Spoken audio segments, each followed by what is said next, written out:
Comics are neat. A story delivered in visual detail, a temporary glimpse into another world meticulously crafted by another human being, an emotional roller coaster told in various sizes of sequential art cubes eloquently paced across page or screen like a finely tuned work of machinery, each part flowing into the next, each section serving its narrative purpose. Anyone who knows me knows that I like me some comics. We comic fans are often stereotyped as being rabid, eccentric nitpickers, seemingly perpetually lost in fantasy realms that don't mean much when compared to real-life problems. It's no secret, I would think, that fans can be a little preoccupied with their favorite content, and with the advent and rise in popularity of social media, so too have they more occupied themselves with the creators of that media. For movie fans, it's directors and actors. For game fans, it's game companies and indie developers. And for comics, it's artists. Writers too, but that's not what I'm talking about today, so just ignore that part. Today we talk about comic artists, impersonators, and amateurs. Because I couldn't just be working on a video centered around a sugary feline, why not make it extra confusing and also have a discussion about a rose one? Today we talk about Pink Cat.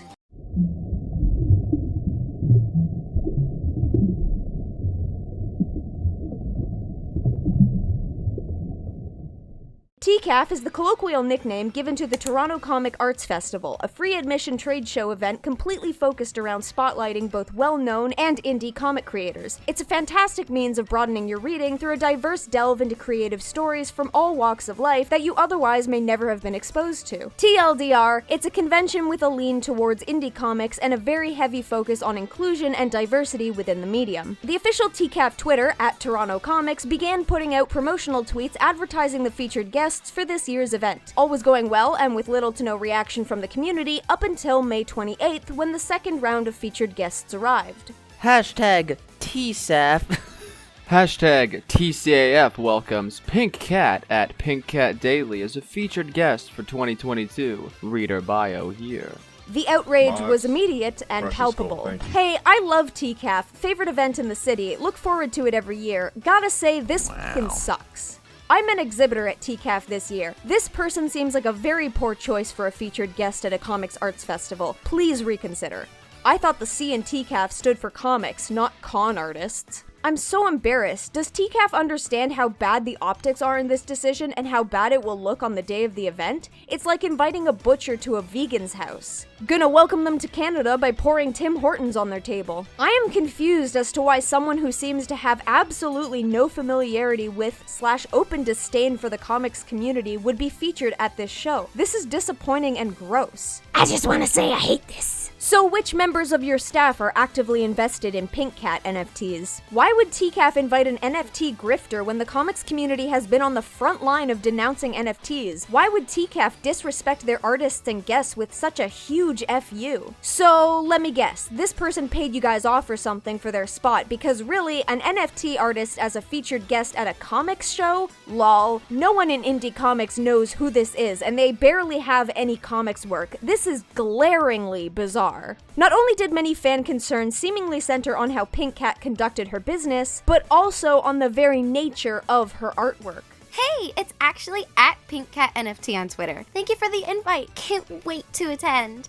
Nothing but a plagiarizing grifter. I've been looking forward to my first TCAF for years. I'm paying thousands of dollars to come to Canada to attend and exhibit because I really believe in the festival. Why would you do this when the online comics community has been extremely vocal about how NFTs fucking suck? TCAF is meant to be the highlight of my year, and I'm so unbelievably disappointed. Do you not care about or listen to the artists you're supposed to champion? Why is this grifter with zero credibility within the comic scene a featured guest? And that's to say nothing of the rampant art theft present throughout their work and the viciously ableist comments they've been making regarding the mental health of those who don't think they should be platformed. Surely you cannot seriously be going ahead with this. The longer this goes on, the more abhorrent it gets. Pink Cat is a racist who appropriates blackness for clout and money. Attendees and exhibitors are pulling out while PC is living for the controversy and attention. The ones being hurt are the artists who paid to exhibit. I feel so screwed over. How could you do this to us? This goes against everything TCAF is supposed to stand for.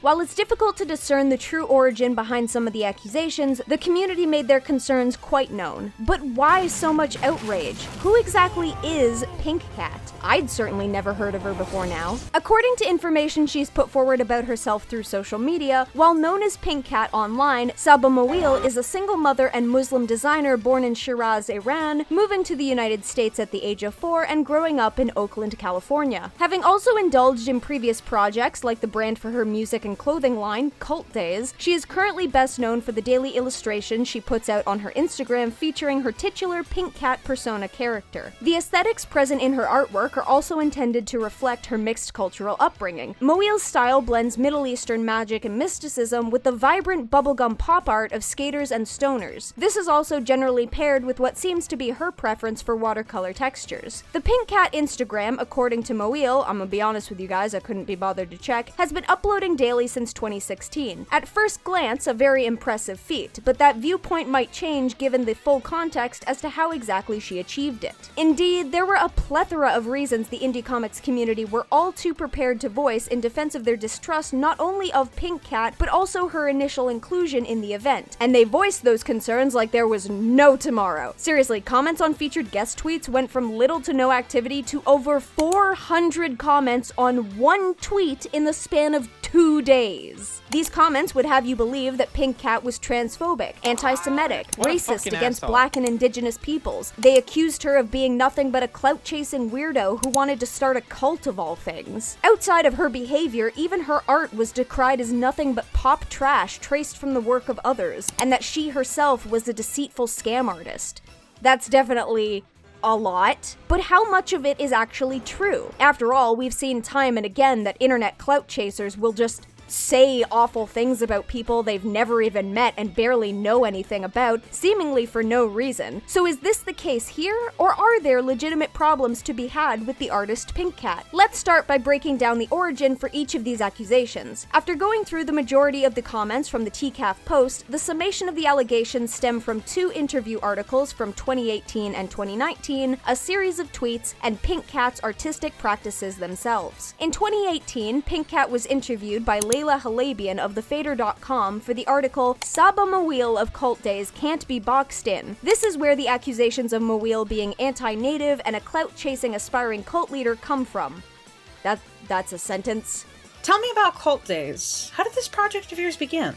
Cult Days is the umbrella of everything I do, of what I'm trying to grow. It's music and fashion and videos, but it's also everybody I know. Basically, it's not a joke. It's an actual cult. I want to grow it, but it's not the thing where we do eyes wide shut and have a sex party. I'm not into that. What I want to do is band together. This idea of building an E-nation. In Estonia right now, you can buy into citizenship anywhere in the world if you give like 40,000 or something like that. And I really like that idea. We can basically have a country without borders because we're all over the world and we're always moving. It doesn't have to be tied to these borders. As can be gleaned from this statement, Mawil makes an effort to incorporate aspects of her own life into her brand. In some instances, this results in her workforce and friends being lumped together as the basis for Mawil's self-professed cult, and in others, this results in aspects from her life being used to inform the Pink Cat character and the world she lives in.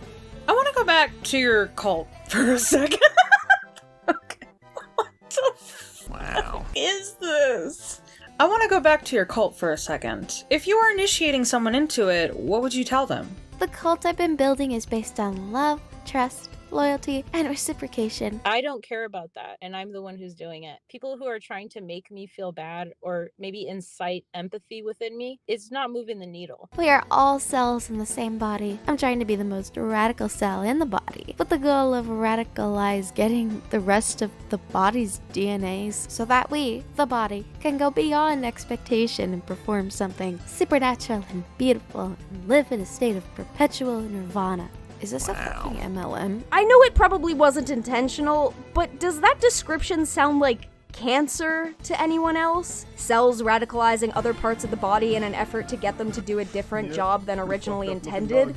The cult is an E-nation of like-minded people who understand using technology intelligently can bring us closer to freedom and natural living. Would now be a good time to make note that Saba Mawil is also accused of engaging in a scam that's factually bad for the environment? This girl's big words are making my brain feel numb. When the E-Nation is strong and wealthy, I want us to design and build a city together that incorporates all the best and most efficient aspects of the cultures of the world and form a gorgeous Middle Eastern and Asian-inspired, eco-friendly Blade Runner type world of hydroponic gardens, urban hot springs, meditation areas, and breathtaking public edible gardens. Everything must be sustainable and green. Plants and flowers have to be exploding off of every surface of the city. Animals should be cherished and live in harmony with city dwellers. We shouldn't use them for food supply, but nurture them so they can evolve alongside us and teach us about their areas of expertise. We should never live bogged down by bureaucracy and the oppression of paperwork ever again. It's going to take some work to figure out how to get there, but that's the utopia I would like to see. Wow. A world that will, I guess, come about as the result of a cult based around a music and fashion brand. Sure. What do you think is stopping people from doing that? I think people don't have the imagination to see it. People have a lot of buzzwords. I see it on Twitter a lot. People will randomly attack me and be like, this is a capitalist thing. And it's like, first of all, my pieces are all made in the US. And it's like, what are you going to do, dude? Are you going to live in a teepee on government land? Oh, Jesus Christ, she's absolutely horrible. What took you so long, idiot?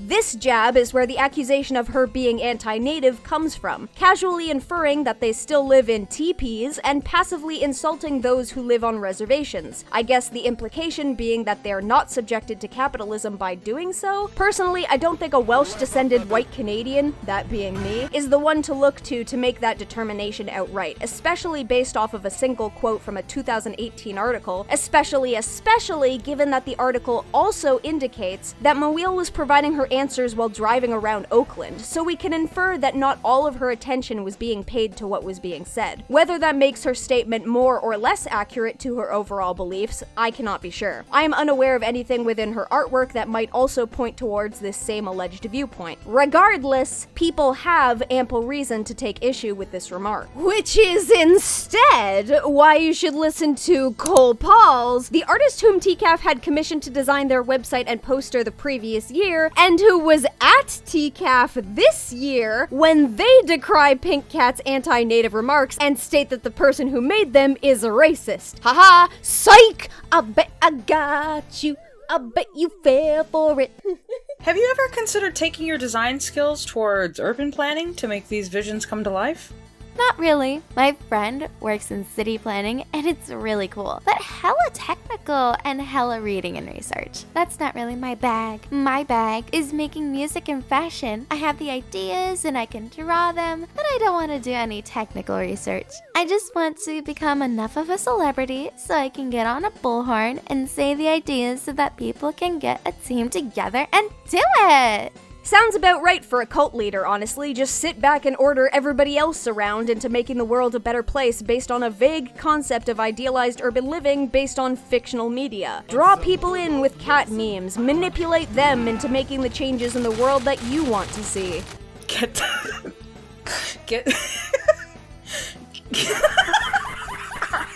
that cloud up.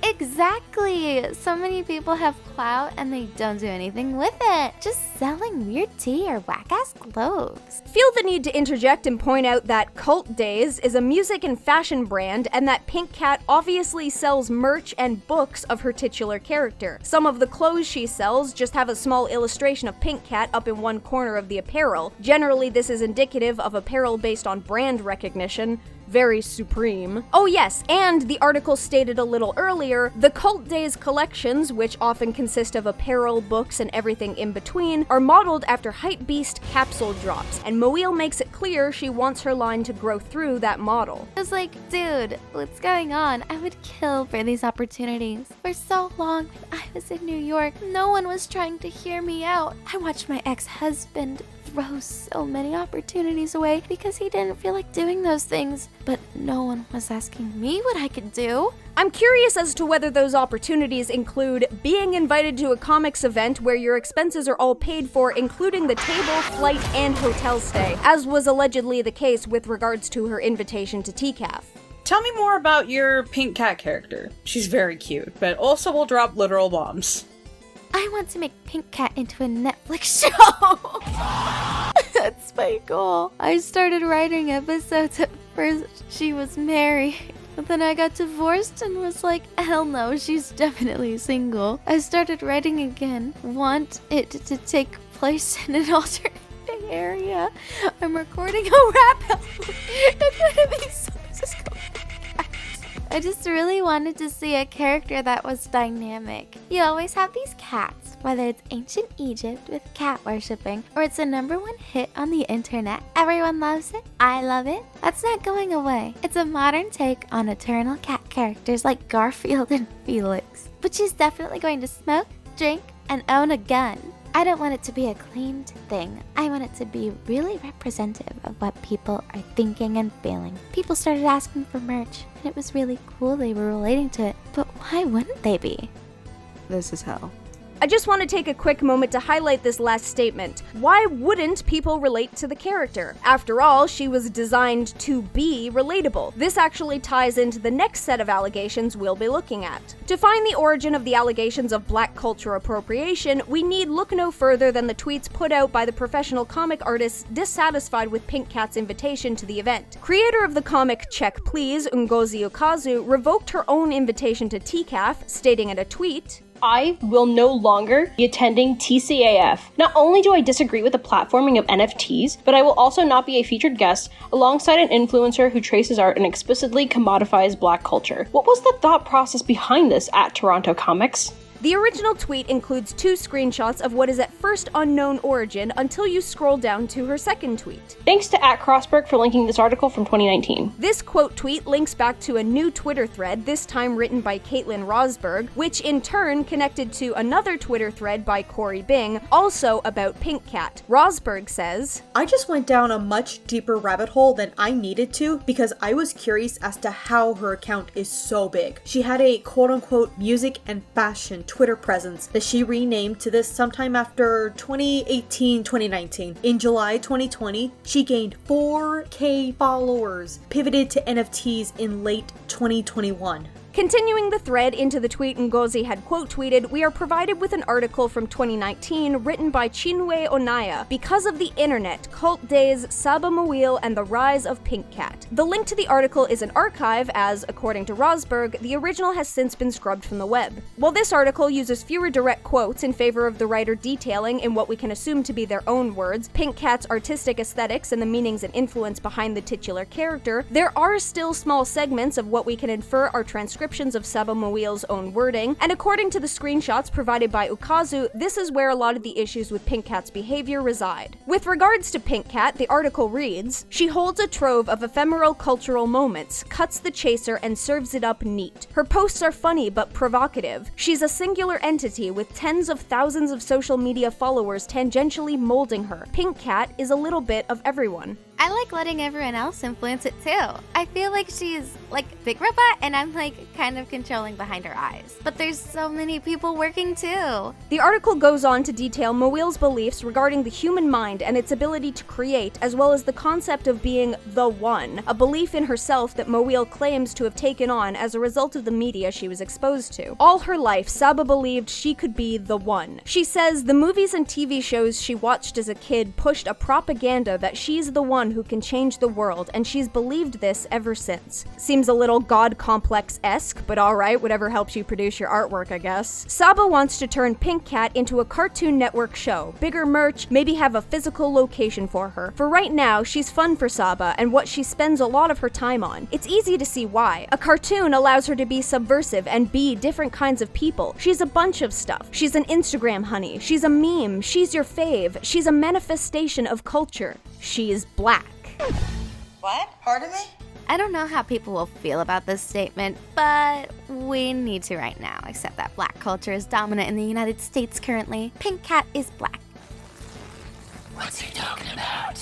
They have a huge influence, and it's very scary to white people. So they go through hoops and all this crazy stuff to try to somehow fence that in. It's like, dude, what are you doing? So Pink Cat wants to blow those gates open. The article continues, Saba says Pink Cat holds other identities too. Some of Pink Cat's influences are Garfield, Insecure, Neo Yokio, the film noir aesthetic of Sin City, her friends, and a host of others. The beauty is that these identities are present in this one cartoon with their own function. World peace, a world full of pink cats, is still a plausible reality in Saba's head. But to get to that point, Saba, through Pink Cat, lays out the challenge we must get through. We can get there, but we gotta be real about who we are first. Jeez. Okay. On the one hand, there is a potential defense for Pink Cat's wording here, in that what's being discussed is more indicative of what Pink Cat is meant to represent in the cultural zeitgeist. Moeel claims that black culture is heavily influential in Western media, and so she is seemingly making the implication that this cultural impact also extends to her artwork and Pink Cat's personal identity. The article, when indicating other references for Pink Cat's outward identity, using identity partially in place of influence within the text itself, includes allusions to Pink Cat being a digital composite of modern internet culture. The self-styled godhead head of the internet, digital caliphate, and ethereal warlord is a bit like Loretta Modern from the Disney Channel movie Pixel Perfect, a composite personality made up of memes, viral tweets, anime, ephemeral cultural moments. If the character is meant to be a composition of elements from Western culture, and Moeel feels that Black American culture is dominant, it would make sense for some of those elements to then appear in the Pink Cat persona. Whether this is a means of trying to make the character more relatable or personable to a black audience, to push black culture more into the forefront so that white people are forced to acknowledge it, or if it's just a means of co-opting the culture to exploit that Western dominance, I can't be entirely sure. On the other hand, however, Moeel has in the past directly indicated that the Pink Cat character is supposed to be representative of her own life and experiences. According to her, the illustrations put out on her Instagram are meant to reflect that. She indicated as much in the 2018 article. When Moeel divorced, Pink Cat suddenly became single. Her own life experiences directly informed who the character was. Pink Cat even has a daughter in some illustrations, presumably brought about by Moeel's own status as a mother. So which is it? Is Pink Cat informed by the life of her creator, or is she designed after the cultural zeitgeist from Western media? If Moeel's words are to be taken literally and Pink Cat is meant to be a Black American, then it certainly seems counterproductive to have so much of her identity informed by the experiences of a light-skinned Muslim woman. Generally, there shouldn't be a problem with artists or writers creating characters that are outside of their own ethnic, cultural, or religious groups, but the problem here is that Pink Cat was crafting an identity for the character that was completely different from herself, based on a marginalized group that she did not identify with, and then was simultaneously claiming that the character was meant to represent that same creator. So yes, it definitely looks like Pink Cat was making it seem like she was black as a means of commodifying and exploiting black culture, whether intentional or not. But then we get to the rest of this particular accusation. When scrolling through the Twitter sphere talking about Pink Cat, an additional allegation in this regard claims that Moeel had been using the N-word under the guise of people believing she was black, seemingly primarily because she had indicated this about the Pink Cat character in this article. At first, I was unable to find where this extension of the allegations originates, the only other direct reference to it that I could find being a review for a business that was featuring Pink Cat artwork, a screenshot for which was also being spread around. Most of the tweets referencing this specific allegation seem to always quote the same tweet or else bring up the exact same screenshot, with no additional indication as to either's validity. However, by looking up Pink Cat N-word on Twitter, I was finally able to come across where this accusation came from, namely,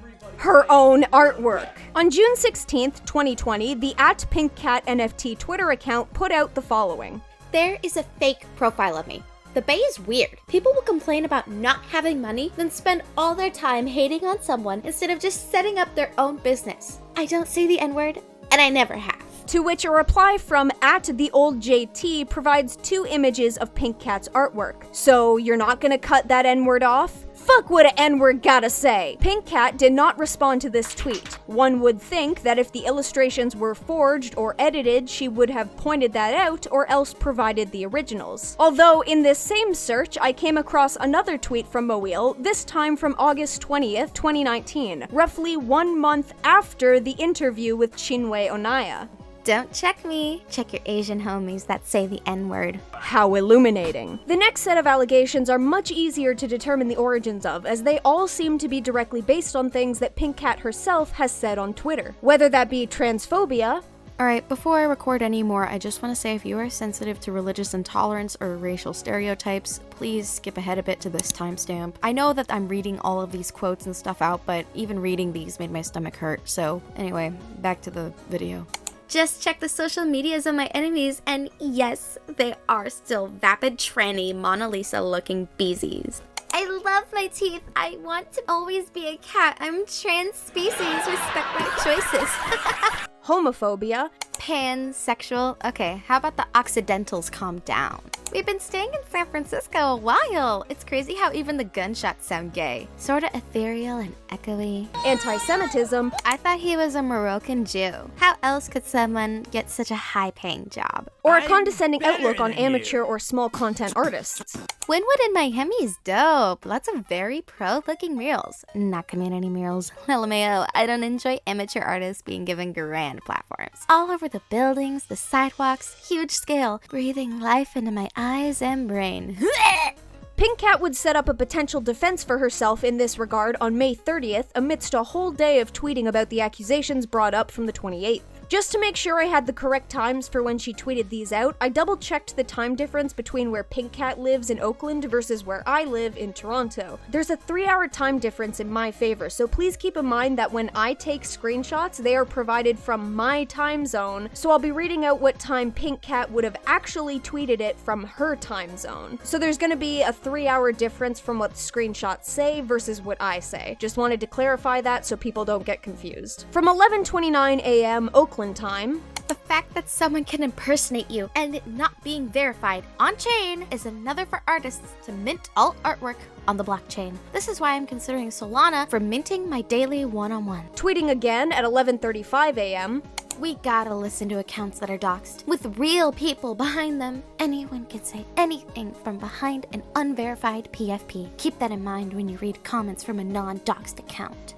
The implication here is pretty clear. Not only is Pink Cat inferring that someone is going around online and impersonating her, she's also setting up the notion that accounts without verified information on who they are can spew misinformation without people being able to verify its authenticity. Now, I should note that she's technically right on that second one. People can just spew untrue things, sometimes specifically with the intention of hurting another person's reputation online, and they are often more willing to do so when hiding under the guise of anonymity. People are far more willing to engage in reprehensible actions, either in the public eye or private, if they think there's no way it could ever be traced back to them. While I'm writing this script, I've just got done writing another script where a group of people did exactly that, and one of them flat out admitted that they were doing it with the intention of causing emotional harm. But even with her being right to a degree, she's still providing us with information seemingly with intent to deceive. Firstly, she doesn't point us towards the alleged fake accounts. Typically, if you know these come from fake accounts, it's a good idea to, acknowledge those fakes. Otherwise, how do we know you're telling the truth? Which brings us to, secondly, she's setting up a defense to claim that those making accusations against her are just some of these bad faith actors who spread unverified information or deliberate misinformation online. Basically, if they don't reveal their real name and identifiable information, you can't trust them to tell the truth. But this ignores the fact that people who do have their information widely available online can still lie. Jussie Smollett is another good example of a famous, easily recognizable person lying out of their ass to the public. In 2019, Smollett, an actor on the American musical drama television series Empire, claimed he was the victim of a hate crime, putting a noose around his own neck as visual fodder for police, and claiming that he'd been accosted by 2 Donald Trump supporters in ski masks who spewed racist and homophobic remarks at him. Smollett specifically tried to make his claims as public as possible so he could virtue signal behind the protection offered from his lie. We've seen YouTubers do this too, obviously. John Swan, for example, was recently called out in another series of lies manufactured to try and hide his involvement in manipulating a situation to ruin some 18-year-old's life and accuse him of being a...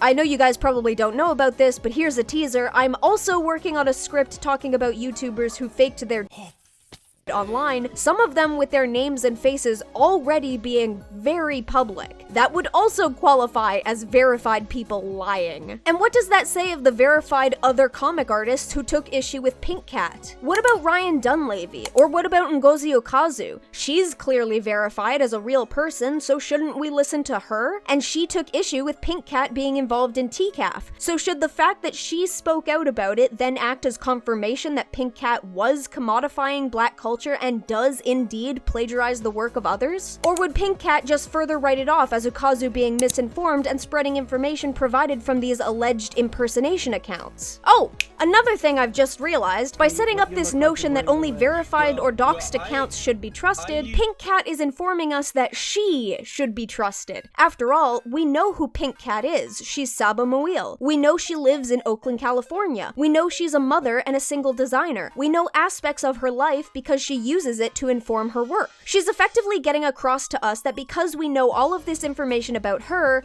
she wouldn't lie. Whatever information that comes from her can be trusted because it comes from an account that we know is connected to an identifiable person. Obviously, that's not actually the case. People can lie straight to your face. Doesn't matter if you know who they are, doesn't matter if they claim to be your friend or claim they can be trusted, doesn't matter if the internet retains a record of that lie or anything that could prove it to be a lie. People can and will lie, and they are more likely to do it if they think they can get away with it or if it helps to excuse or obscure other actions they've engaged in. Thirdly, and this is only partially related because it's hypocritical for it to be brought up by Pink Cat specifically, she mentions the need for artists to mint their work on the blockchain to avoid people impersonating them. As we will see once we delve into how Pink Cat creates her pieces, an artist's inherent copyright over their artwork, or even a company's copyright to the work, doesn't necessarily protect it from grifters intending to profit off of it for their own benefit. Certainly we know that minting things on the blockchain doesn't inherently protect it from being stolen, as evident by all of the art being stolen from small artists or big artists alike, and then minted without their permission. Speaking as an artist who has seen that of my own artwork at least 3 times now, and who's caught someone selling my art at conventions down in Brazil, thieves and plagiarists don't care about your copyright. Speaking of which, that's another of the accusations against Pink Cat, isn't it? That she's a plagiarist grifter who traces the works of others. And this accusation is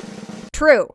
It's true. That's exactly what she does. Many of the tweets decrying Pink Cat's status as a TCAF guest would thankfully bring up comparisons between Muil's art and that of those she traced from, the most prominent of which has been from Jamie Hewlett of Tank Girl fame. You might also recognize him as the co-creator and artist behind the band Gorillaz. And yes, these are very clearly traced. But the few examples recycled through the comments are not the only instances of Muil doing this. They're just the most obvious ones that people have been able to readily identify. I took a little swim through her Instagram page on my own and did indeed find additional traced pieces, some of which I was able to identify, others I wasn't, but all of which I could tell were still traced. See, when you trace someone else's artwork, you also trace their unique individual style. Much like the artists who create them, these styles are often very recognizable, and so particularly well-known, acclaimed, or infamous artists can be identified just from the elements of their work. This could refer to the way the characters are drawn, the coloring, the line art, the shading, the shapes and forms they choose, etc. A Spider-Man drawn by John Romita Jr. will not be the same as a Spider-Man drawn by Todd McFarlane. They may be drawing the same character, but their individual stylistic approaches are completely different, and therein so too are the results. So when a person traces over another artist's work, those stylistic differences will often still shine through. This applies primarily to the nature of the sketchwork, as that is where a lot of these differences begin. The end result is that the traced piece will look vastly different in style and quality to what the tracer normally produces, as well as any other works they might trace from other artists. This can be seen in abundance in Pink Cat's illustrations. Some pieces may be traced from Norman Rockwell-era realistic paintings, some from comic book illustrations or covers, others from anime or manga, and even some are directly traced from real-life photographs. There's no real denying it. While I might not have the in-depth comic or illustrative knowledge to recognize the origin for all of these traces, I can still tell that they're traced. Some of you guys watching this video might even recognize these pieces on your own, and if you do, then please let us know in the comment section. Pink Cat's body of work is dominated by traced illustrations, and she's able to hide this not only because she flat out doesn't say that these illustrations are traced when posting them, but also because she traces from so many varied sources that one wouldn't expect the typical viewer to be able to recognize them all. That's why she's only been called out for some of the more famous pieces, like those created by Jamie Hewlett. By looking at these, you can still tell that the people Moelle traced from were significantly more skilled in their craft than she is. One need look no further than her own non-traced artwork to distinguish between them, as Moelle's untraced work is not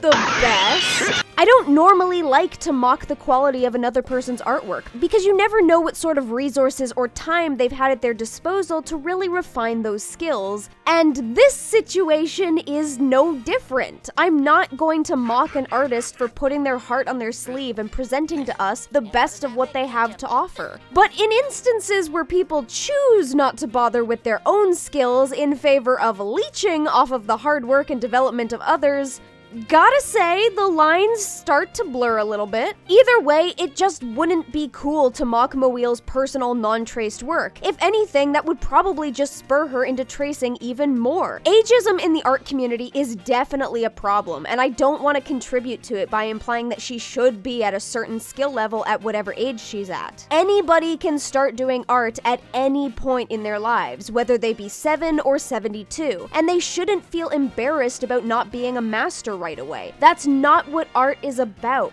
It should be fun to see how your skills and how you convey your feelings change with time. Not only is that just plain not fair, it breeds a hostile environment within a community that should be about expressing yourself in a safe and wholesome way. Lord knows, expectations of that nature just contribute to burnout, mental health issues, and people thinking that AI is an appropriate substitute for time and practice. Honestly, even if it's not to my personal tastes, I have way more respect for Pink Cat in any instances where she attempts to give us something made from her own hands rather than tracing over and passing off another artist's work as her own. It may not look as good right from the get-go, but seeing her personal artistic growth over the course of however many years she's been doing this would be way more interesting and engaging than just seeing an off-brand version of whatever image she was vibing with that morning. On the other hand, I will gladly mock the artwork that she does trace, but that's really only in the hopes that it will maybe get her to rethink that practice. I don't know if she's maybe insecure about her own art, and that could be part of the reason too. I imagine that as a single mom, she wouldn't have a whole lot of time to devote to her craft. Though, as a method of getting around that, if she draws with her daughter, she could always partially devote that time to mutual study. Even outside of the lacking quality of her own personal pieces, there's another obvious reason as to why Moelle traces from others. Time.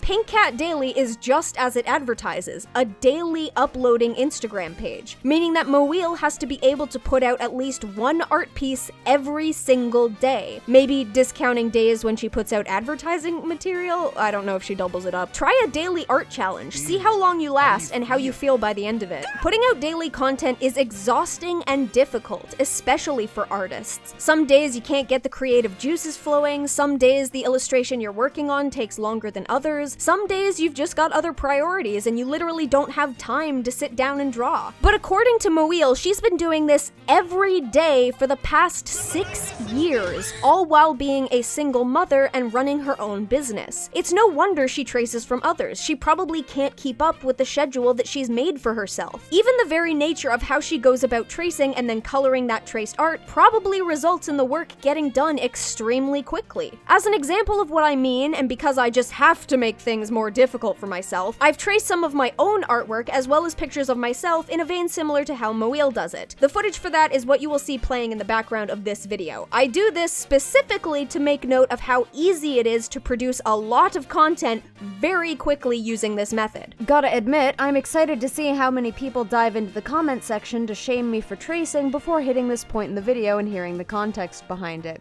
How many do you think there'll be? You can literally pump out multiple pieces like this in a day. All of a sudden, the achievement of daily uploads doesn't seem that fantastical, does it? I've also contrasted it with 2 different examples of using a reference image to create your own work, both of which are also included in the art footage. One where I didn't trace the original image, and one where I did. I showcase these as an example of how you can use work that you don't own without infringing on the rights of the original copyright holder. Because yes, shocker, that is possible. You can even still partially trace the base for an image without deliberately mimicking and tracing over the original artist's stylistic elements. I will also provide an example of me doing that on a Jamie Hewlett piece to show what I mean. Point is, at the end of the day, the accusations are true. Saba Mawil, otherwise known as Pink Cat, is a tracer and a plagiarist. How she was ever propped up as a featured guest at a comic and arts festival is legitimately baffling. By May 30th at 12:47 p.m. Toronto time, 2 days after announcing her invitation, TCAF staff would recognize the problem. Hi everyone, the TCAF executive and organizers have heard your valid concerns and we are working on a statement. Thank you for your patience while we prepare a response. You fucking ninnies. It would be another 23 hours before they put out this alluded to statement. In the meantime, as I mentioned before, Pink Cat put out a series of tweets between May 29th and 31st, directly in response to the outrage levied against her inclusion in TCAF. One would expect her to decry these allegations as being false and maybe even defend her name as a means of clearing things up for the TCAF staff, right? Not even close! From 11:39 a.m. to 12:18 p.m., Pink Cat put out the following Twitter thread. I know this tweet has since been hidden here, but while I was researching, I saw it right before this happened, and I was able to confirm what tweet it was, not only from my own seeing of it, but from an article by Rich Johnston from BleedingCool.com talking about this. The original tweet was written by Ryan Dunleavy, who we already saw earlier when I read out all of those tweets complaining about Pink Cat's inclusion. I imagine it was deleted because of other NFT grifters getting upset, but I'm kinda only basing that on the tweets he put out after the fact, talking about how the NFT community was now mad at him, to which, you know, seethe and cope and all that jazz. This tweet was made in response to a tweet from Mawil that said, I think they are kids who don't understand blockchain. You are mistaken. We all understand comics and blockchain. Kid, I'm 50. I've tabled with TCAF before, and I'm tabling this year. I've been both a tech and comics professional for 30 years. Inviting you to be a guest at this show was a terrible decision. Please stay home. What do you guys think about an older white man telling probably the only female Muslim comic book artist who was invited to go to the event to stay home? You see, I adopted my business to blockchain and fundraised through my own following instead of going through VCs at Toronto Comics. Obviously, Pink Cat was unaware that the artist announced as a featured guest immediately before her was Anusha Saeed, who is also a Muslim woman and who doesn't trace her work. The dude didn't even say anything with regards to her being Muslim in the slightest. He quite obviously indicated a lack of support for the practice of NFTs and tracing. So how does Mawil know that Dunleavy knows that she's Muslim? That wasn't advertised when she was announced as a guest. It's not stated on the Twitter account that the announcement linked. It's not even stated in the bio of her Pink Cat NFT account. Why does Mawil seem to think that her status as a Muslim woman should automatically allow her to sell plagiarized work that the rest of the community that drives, runs, and funds this festival disagree with? Why does she think her ethnic and religious background should exempt her from the rules? Or white men like this, who don't follow me or understand we had Tank Girl viewing on our Discord, but they think they can bully me into not going to this predominantly white male space at Adam Tots Comics. Tracing Tank Girl, huh? Yes, it's some of my favorite imagery for Pink Cat. Will you be at the event in Toronto? What bullying? This screenshot just showcases Ellis questioning the practice of tracing Tank Girl art. What, you mean to tell me he bullied you into not attending the festival after this point, but you didn't screenshot that? Sure, make me compare you even more to Amber Heard with the whole, my face was bloodied and bleeding and the pillow was smeared with blood, but I only took a picture of the bed. Please believe me, I'm a woman and a victim. Please believe me! Please believe me! He was bullying me into not attending. I know I didn't screenshot that, but I'm just a poor lady artist and the misogyny is real. This interaction is hilarious given this image I came across from the Pink Cat Instagram. Just be mean as fuck until they start a business. Now it's, hey loves, girl, you. Gee, Saba, it's almost like you're putting on a nice girl front when talking to other comic professionals in DMs because, you know, business connections for the comic convention circuit. But you're also kind of a spiteful bitch who touts about how she doesn't care what people think of her, but then tries to put those same creators on blast for bullying you without proof and uses tragedies in the world completely unrelated to her plagiarism as a means of deflecting criticism from a community she profits off of without respecting. After all, if you respected the artists you traced from, I'd at least expect you to credit them. You were just going on about how, if it doesn't come from me, you can't trust it to be true. Now you're saying something happened, not showing us it happening, and expecting us to believe your narrative that Ellis bullied you without proof. So it's not okay for the community to do it to you in instances where they do have screenshots, but it's totally okay for you to then do it to another artist in instances where you don't have screenshots and they questioned your artistic practices, huh? Maybe that's why she then goes on to say,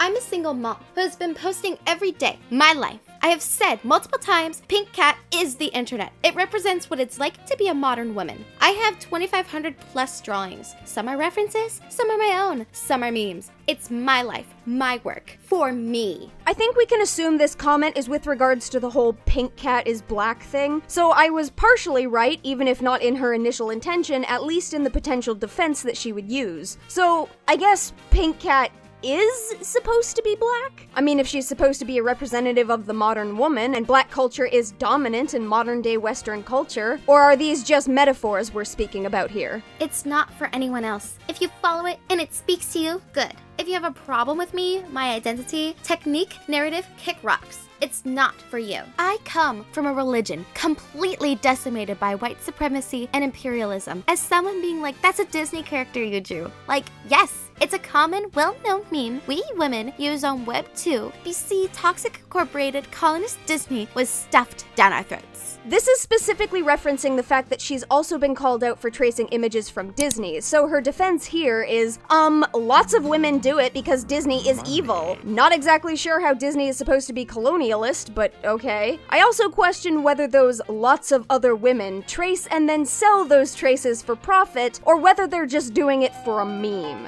Because our families fled exploding buildings, sanctions, BC, we do not use the central banking system. We did not have access to our own culture. American culture was shoved onto us. Even the English language, we should be speaking our own language. Oh wow, I didn't know that infant trauma could turn people into plagiarists now. Why Tank Girl? BC, she's the only strong female comic that is a realistic badass, not looking like a sex doll. She's not a male fantasy, she's a female one. What, because she doesn't have hair? Like, one of the images traced from Tank Girl features her completely nude and holding some heavy artillery. Feel like some dudes are really into that. Don't know about you guys. Why do I trace Chibi? Because I'm West Asian and I love East Asian culture and art. I'm making my hand and understanding stronger. There is a power in happy images. I have a child who I draw and study Chibis with. You have a child you trace images with. Guaranteed, if you're not drawing this shit yourself, I'm not expecting you to teach your daughter to respect artists in the way that you should be and draw these things herself. Why Sailor Jerry tattoos? BC Ed Hardy. BC, I'm covered in tattoos. BC, I have a tattoo machine. BC, it's a classic. You guys have to study the greats to be great. And that's what I am. I put over 10,000 hours into my artist practice, history, study, dedication, real life artist. Okay, so again, little context needed here. Ed Hardy is an American tattoo artist from California. Sailor Jerry is a popular nickname given to Norman Keith Collins, another tattoo artist, this time from Hawaii. The implication here, from what I can gather, is that it is probably another source for some of Pink Cat's traces, and this is her reasoning for doing it. Because they're classics, and you have to study the greats. Do I even need to point out that studying the greats is not the same thing as deliberately tracing over the classics and then selling it as your own? Let me just trace face over the Mona Lisa and profit the off of it. Furthermore, I don't think it matters how many hours you're putting into your work if the majority of that time is spent leeching off of the skills and work of others. Pink Cat isn't studying what she's tracing in a way that then allows her to apply those skills on her own, so it's essentially a crutch. Those hours clearly aren't going into improving her own artwork, so really she's just bragging about how much time she spends copying from people who have developed their skills further than she has. Also, side note, now that these tattoo artists have been brought up, I'm gonna take a look and see what other traces I can find. You guys are welcome to do so as well. At 2:25 p.m., after the notice of the pending statement from TCAF, Glass Tables by The Weeknd is a sample and recreation of S'il vous plaît in the Banshees' Happy House. It's like saying musicians can't sample. Get real. All the music we hear is a sample of a previously popular song because we live in a society. We live in a society where I cannot pronounce s'il vous plaît. Pink Cat is either feigning ignorance on this, or else is wholly unaware that songs that use samples from previously existing music still have to pay for the rights to use that sample. You can't just take a clip from a song and play it on loop through your own. Copyright still applies. So basically, my artwork samples from other artists. Okay. So do you pay those other artists for the sample? Musicians have even been taken to court for instances where their music too closely resembles an already existing song, even in cases where that similarity was allegedly unintentional. So why the hell Moeel thinks that her intentional lifting of recognizable pieces to such an extent that her traces can be directly linked back to the work she traces from is even comparable when she can't even be arsed to credit the artist she lifts from, much less pay them, I can't even fathom. Like, if I can look at your art and immediately tell where it came from and who originally drew it because I've seen that original piece beforehand, then you haven't transformed it enough to turn it into your own piece. It relies too heavily on the work of the original creator and the visual nature of what they created. Either she's dense as a rock, which is admittedly possible, I've known some dense stoners and she's definitely at least one of those things, or she's deliberately obfuscating the nature of her own plagiarism versus how it's actually approached in the music industry. Personally, I think it's a little mix of both. Nothing is original. That's why I'm allowed to trace your individual works. People being able to then recognize those works as the basis for my own means nothing. At 2:37 p.m., as an NFT creator, I took a 60% hit on our earnings on the funding we've been working toward because Luna crashed and because of our global recession. But I'm strong, and I'm a builder, and I'm not crying on Twitter. I'm going to go to the gym and making phone calls. I'm planning to invent an NFT NYC. Not much to say on this one, just kind of marveling at NFT peeps being all, the market's crashing, but I'm still going strong. Also, of course, the irony of Moeel claiming that she's not crying on Twitter while tweeting excessively on this particular day in defense of her actions because she was being called out. At 3:16 p.m., if you didn't see it on my page or my Twitter, it's not real. There's only one Pink Cat. I'm a mixed race person of Arab, Turkish, Persian, and African descent. I was raised with Muslim/American culture, but I serve the goddess Bastet. Period. From 3:51 to 3:57 p.m. I want all my American-born friends to understand that I left my country at age 3 because of US imperialism, war, to be forced into adopting into this culture, to be met with this kind of energy. This is what immigrants deal with on a daily basis. And still, we are strong.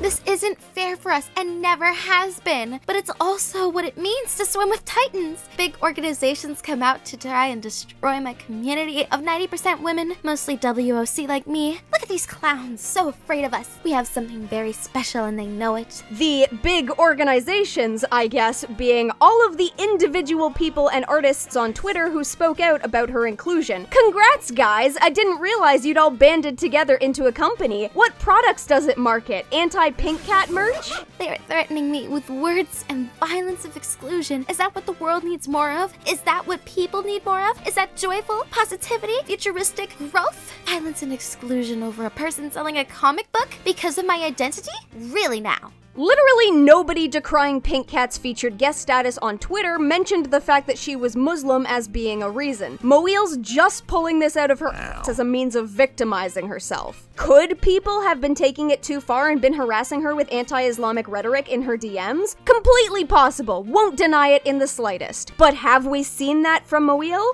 No? So I'm literally just throwing out a random example to give her the benefit of the doubt? Yes. Can we, as the audience, determine if that actually happened? No. So is she just virtue signaling and playing victim here? Yes. And yes, you did in fact hear that right, selling a comic book, as in profiting. Moeel has a book that she sells, which is a collection of her Instagram illustrations. And if her Instagram is anything to go by, that book probably contains a lot of pieces that were sampled from pieces that she didn't pay for the rights to sample. So people are complaining about the fact that she steals artwork from other artists to make herself look more skilled than she actually is, and that she sells it, and Moeel deflects this criticism by claiming they're actually trying to cancel her because of her Muslim identity, which nobody had brought up in the public. So she's basically trying to make her detractors look like racists so nobody listens to them. Also, threatening me with words and violence and exclusion, huh? Gee, wonder if there's maybe another group of people who have to deal with that on the regular. Maybe people who, I don't know, have an attraction to the same sex or don't identify with the gender they were assigned at birth, being attacked for their identities. How horrible. Oh, but I guess Moeel's only concerned about that when she can use it for her own benefit. Hey Arab, you should apologize for something you said when you were 4 years old. I think they should engage in wealth transfer and address reparations for imperialism. That's me though. Priorities different when you're a minority. Justice isn't identity politics driven. It's actual. More deflection of criticism, this time by making her detractors seem completely unreasonable and racist, and then being all like, but what about the other tragedies in the world? This isn't the first time Occidentals have tried to cancel the cat. They launched the same campaign in 2020 on my birthday, lol. Crazy thing is, social media is so nuts that my impressions went from 1 mil to 2 mil overnight. Energy goes where attention flows. Praise God. Sucks that they tried to do it on her birthday, that's admittedly pretty not cool. Sucks to suck extra hard, I guess, that the Occidentals succeeded in raging enough to get her booted from TCAF. On May 31st at 11 a.m., the Toronto Comics Twitter put out the following statement. TCAF is rescinding its invitation to Pink Cat, also known as Saba Moel, due to code of conduct violations and the concerns expressed by the comics community. TCAF initially extended a programming invitation to Moel on the basis of their daily digital comics work on Instagram and the personal importance that work had to one of our team members. At the time of this invitation, the organization was unaware of Moel's online conduct, plagiarism, or allegations of tracing. We apologize for programming and promoting this artist. We made a mistake. As a promise to our community, we will use this as a learning moment as we move forward as an organization and will re-examine the checks and balances we currently use to process our programming decisions. In reading your feedback, there are a few things that the organization would like to address. TCAF does not accept money to program featured guests ever. Those artists are selected along a wide set of criteria. Most featured guests at TCAF are funded to attend our festival through cost sharing between the festival, publishers, or international cultural agencies. No one in the TCAF organization has financial ties to Moel. TCAF is an organization of largely part-time staff who work in a collaborative framework. When an issue of this importance is raised, it takes time for us to come together and discuss the appropriate next steps. If you want to know who we are, you can see our names on the About page of our website, and we can be reached through our public-facing email accounts, which are also on that page. TCAF does not tolerate bullying or threats against any creators, volunteers, or attendees participating in the festival. Any member of our community who is verbally abusive, violent, or otherwise overtly unwelcoming to any other TCAF participant will be removed from the event. If you would like to discuss this matter with us further, we can be reached at contact@torontocomics.com. We are very proud of the lineup of artists and exhibitors we have gathered for this year's festival, and it is our sincere hope that this era error on our part does not overshadow the hard work of our team, our other guests, and our exhibitors. So that's the end of it, right? She was caught tracing, called out by the community, and her status as a featured guest at an indie comic book convention was rightfully revoked, right? Bruh, do you see the length of this video? See, at first, I had just intended to go over the allegations, Moeil's artwork, and her response on Twitter. But then I found the interview. My little old commentary muscles are itching for a stretch. On May 31st, the YouTube channel Fantastic Comics put out the video Fantastic Comics Presents number 122, NFTs, Plagiarism, and Gatekeeping. I'll be real with you guys, the interviewer gives off very clueless boomer vibes. He doesn't follow up or press Moeil on any of her statements and seems to be largely uninformed on the reasons for why Moeil's inclusion in TCAF was so controversial, so I'm straight up cutting most of this guy's involvement out. If you want to see the whole interview, I'll leave a link to it in the description. Here we go! Wow, what a weekend. You said this isn't your first rodeo, so you've gone through like crazy stuff before, right? Oh yeah, there was like another campaign from an organization based here in Oakland that tried to cancel me back in 2020. Didn't work. It actually doubled all my numbers. Eric Bischoff is a wrestling dude, and he wrote a book called Controversy Creates Cat. And basically, I feel like, you know, you were basically saying that same thing. Like, you know, hate me all you want, but now more people than ever are paying attention to me. Oh, absolutely. Energy goes where attention flows.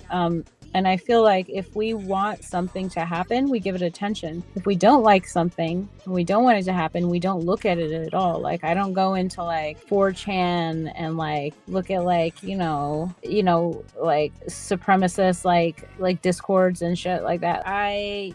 Things that I don't like, I don't pay attention to. And things that I don't like, I don't put on my timeline for all to see. I'm very careful about like things that are viral, right? Like I support and retweet things that I like because I want more people to see them. If I thought it was bad, I wouldn't share it. I just would ignore it. This is Moeil's sneaky way of trying to get people to stop talking about her plagiarism. Because it just makes me more popular. But this also discounts that this would inherently require the people being informed about her having a tolerance for and thus wanting to purchase the products she sells. We've already seen the exact opposite happen in her being removed from TCAF because that was clearly an environment where the people becoming aware of her were not okay with her methods. So it's not just people being informed about her that helps her grow, it's people being misinformed about the methods she uses. Also, I'm sure she didn't realize this at the time, but she just gave the comic community ample excuses to exclude her from TCAF and other future events. They don't like her, thus they don't want to promote her work. They are removing the opportunity for the community, informed or not, to interact with that work. Yet here she is doing an interview talking about how strange it is that she was excluded and that it was probably because of her identity and that people just don't like new things that they don't understand. Bitch,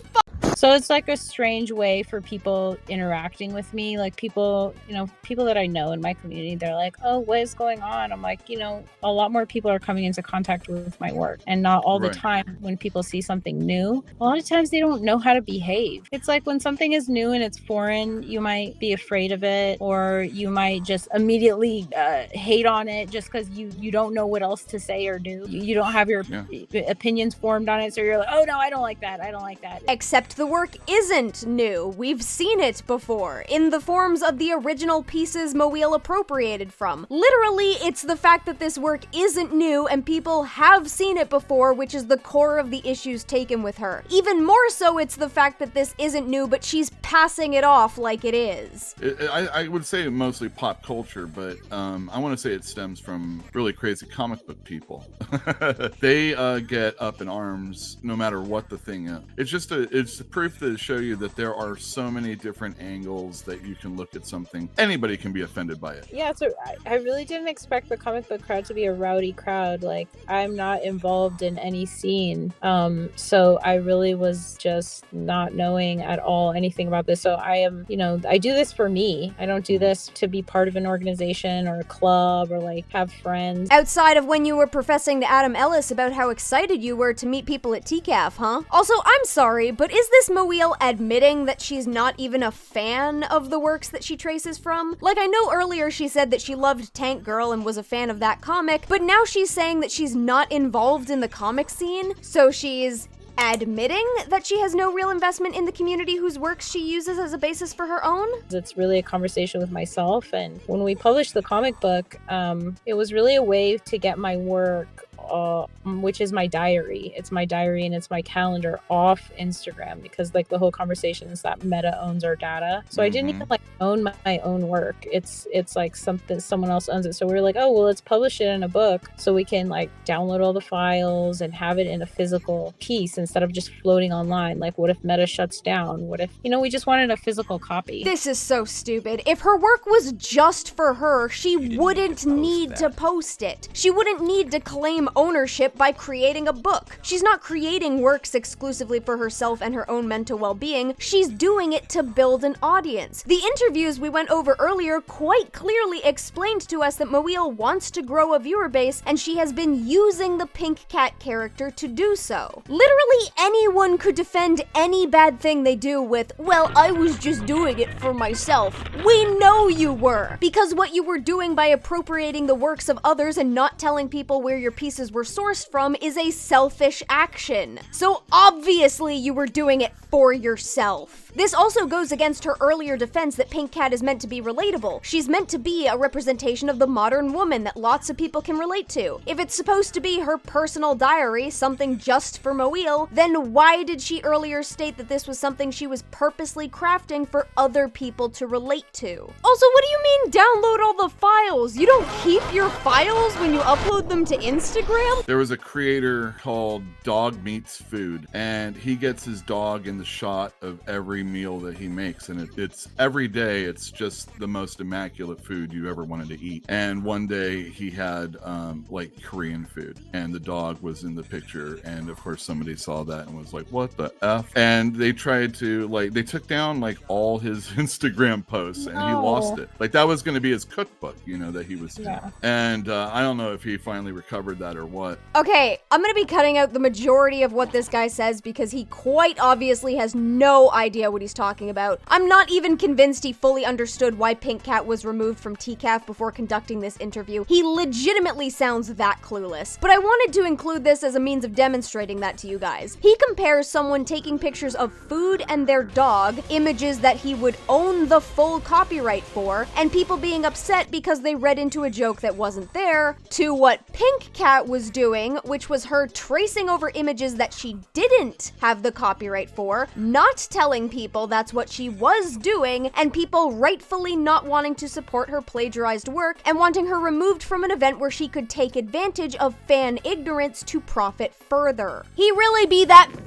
clueless. You took all your Instagram posts that featured your Pink Cat and anything else illustrations and put them in a comic book or a graphic novel, if you will. Yeah, it's really like a big, giant, large format art book. It's huge. Definitely priced like an art book also, right? Yeah, and we marked it up 50% because it was printed in Berkeley, you know? Local. And exactly, we only printed 1,000 copies, so it was not cheap to print. And we put up a lot of money, getting that done, and we sold directly to the customers. So really, the comic book festival, they invited me, and I was like, okay, I'll ship 50 boxes out there, and that's pretty ambitious. Selling 50 copies of a $70 book is not easy, especially in a recession, but I was like, whatever. I'm gonna hit NFT NYC afterward. I'll have my merch, and whatever I don't have, I'll just ship it back home. So yeah, it was in retrospect, it was a lot of actually, when they rescinded my offer, I was actually really relieved, and so was my family, because I was gonna have to have my family babysit that weekend because I'm a single mom, and then I was gonna have to be at a trade show, networking with people and talking to people and chilling, and it's a lot for not that much money. But I figured it's with things like that, it's always who you meet, not really selling the product or making a couple $100. It's always who you can meet and the network that grows from your community. Okay, Okay, so you did want to get involved in the comic book community, a community you just indicated to us you had no investment in because you wanted to sell an overpriced art book. So you do want to take advantage of the comic book community for profit. Max Pacheco says she literally traced that avatar. And I gotta admit, there is a lot of your stuff that looks like it's directly lifted, if not, looking like other people's work. And I'm being nice about it, but I'm going to show pictures. What do you have to say about that? I mean, I'd like to see the reference that she was talking about, because the avatar the avatar is like 5 steps removed from the original source of what I traced of it, and it's not recognizable. So shut up! You just admitted that it was traced. At this point, I don't give a shit if you claim or even think that it's 5 steps removed. Someone was able to look at that avatar and recognize that it was traced. So yeah, now her defense is, oh, well, do you know where I traced it from? So she is relying on her audience being ignorant of her sources. She couldn't even be arsed to tell us what it's traced from so we can go see for ourselves whether or not she's telling the truth. She just denigrates the notion that someone else should be able to recognize the source, despite the acknowledgement that there is a source for people to recognize. If she could trace what she thought it was, I'd be really impressed. What? You'd be impressed if someone else could find and trace from the same source? So, should I infer that Pink Cat thinks that tracing is impressive? Because I worked over it so many times with my team, because PFBs are really, really specific. Only certain ones work. So I had to actually go over this one many, many times. This doesn't make any sense. Literally anything could be a profile picture. This is also weird when you consider that this is one image of a series of like 100 different NFTs, all clearly traced from the same thing. But yeah, there are definitely a lot of traced elements within this one, right? So like, yeah, I love tracing. I actually have my friend took some of my creative writing about how I grew up using tracing paper throughout my whole life and made this whole like narrative YouTube about it. Yeah, that's what I do. I love it. It's my, probably my favorite part of the day. Please note, there wouldn't be an issue with Pink Cat tracing if she said that's what she was doing, which none of her Instagram posts actually specify. Also, she would have to not be doing it for a profit, which, based on the existence of the book she just told us she wanted to sell at TCAF, she is. I get on my iPad and I have something that I'm thinking about in my head, in my heart, something that's going on. I might find a quote that I like about it. Oh my god, she doesn't even come up with the quotes on her own. I guess I shouldn't really be surprised. And whatever I think, I go on Pinterest usually, and I'm like, what looks like how I'm feeling? What looks like how I feel? And I'll find something. I'll search certain references. Like I love pulp art, so that's something I search a lot. And I'll be like, I like this, but let me change this. Let me make it look like that, so it seems like Pink Cat is in that scene. The note about her enjoying tracing pulp art is extra dumb, as pulp art is so obviously framed to look realistic, just with a dramatic painted style. But Pink Cat doesn't use the dramatic painted style. She uses flat colors with a watercolor texture over top. She could literally just take pictures of herself in poses akin to pop art, and there wouldn't be a problem with her art pieces. Moeel has done modeling before, as we saw in the Cult Days interview. Why can't she just model for her own traces? Her work would retain the same quality as the traces that she does of pulp art pieces from other people. Furthermore, if she doesn't credit the pieces and relies on people not knowing the origin, wouldn't this just work more in her favor? At least then she would own what she was using, and then nobody would be able to point out the work of another artist as her source. And that's just what I do. And I mean, people are like, stop stealing art. I really don't care what anyone says. I mean, you seemed to care when people were saying you should be removed from TCAF. You cared so much, in fact, that you not only tried to weaponize your community against the comic creators speaking out against you, those people who made the community you were trying to profit off of, and even went so far as to claim the reason they wanted you gone was because you were a Muslim woman. If you're so forthcoming about how tracing is your main method and it's okay to do and profit from, why did you feel the need to lie about the reasons people wanted you you removed from TCAF. Because it's not for other people, it's for me. And if they don't like it, they don't have to go on my Instagram page. Ignoring the fact that it was a community event that you were trying to exploit being the thing that they had an issue with you attending, not the existence of your Instagram account. Well, what about when you're like making money off stuff that look very much, I mean, it's not just like, you know, oh, who cares if you like took an arm or even an entire figure. It's like there are elements of some of the pictures, and like I'm gonna show a picture right now, and I'm gonna at the same time I'm gonna defend it, because this isn't the original creators of Tank Girl. They're taking the imagery that has come before and they're applying it, and now you're coming in and you're taking that imagery and applying it the way you are. Okay, I'm popping in to interject because this guy's being stupid yet again. The creator of this image may not own Tank Girl, but they own the image. Moeil's earlier defense of what she did was because she was tracing from pop culture sources, specifically because she's been forced into adopting Western culture, and this was her means of biting back. But now it's being acknowledged that this image isn't even from the original Tank Girl comics, and she's still allowed to trace it? What the did the artist behind this image ever do to her to warrant her appropriating their work and not acknowledging that appropriation? But it's a direct lift of the other one. Sure, you clothed her differently and it looks different. Yeah, it's supposed to be. I like Pink Andy Warhol though. Yeah, like that one, it's supposed to be Pink Hat as Tank Girl. And you know, before I turned off my comments and I didn't allow any comments for a while, I hashtag Tank Girl. And the comments are like, Tank Girl, we love her. And I'm like, me too. Oh, so even outside of Moeil herself not telling her audience that these pieces are traced, now she's admitting that she also turned off comments. So she even removed her audience's ability to point out that these images were traced and maybe to link the sources that she couldn't be bothered to. So, once again, she is relying on her audience being ignorant of the fact that these are traced. If we want to talk about stealing and the issues of stealing, again, we can talk about American soldiers raiding the Museum of Iraq and stealing an entire culture's history. This is textbook deflection. We definitely could, but I don't know if that would necessarily pertain Well, specifically it does to this. pertain, because we're talking about my identity, right? And as a Middle East Arab American who is here because of imperialism and then forced to fit in here because of, you know, white supremacy, then it's like, well, our culture was taken from us. And then if we try to adapt to this culture, that's not okay either. Because it's not about your identity, it's about you faking the identity of a more skilled artist by passing off the skills of others as your own. Like, you want to talk about how it's awful for America to steal from Iran, but do so by stealing from people who had nothing to do with it? Made even more confusing is the fact that she's using Tank Girl, because you would think that the creators of Tank Girl might be sympathetic to her plights. Why would you not trace from things like American propaganda or things that try to pass off that theft of culture in a positive light? At least then it would be ironic. How do you feel about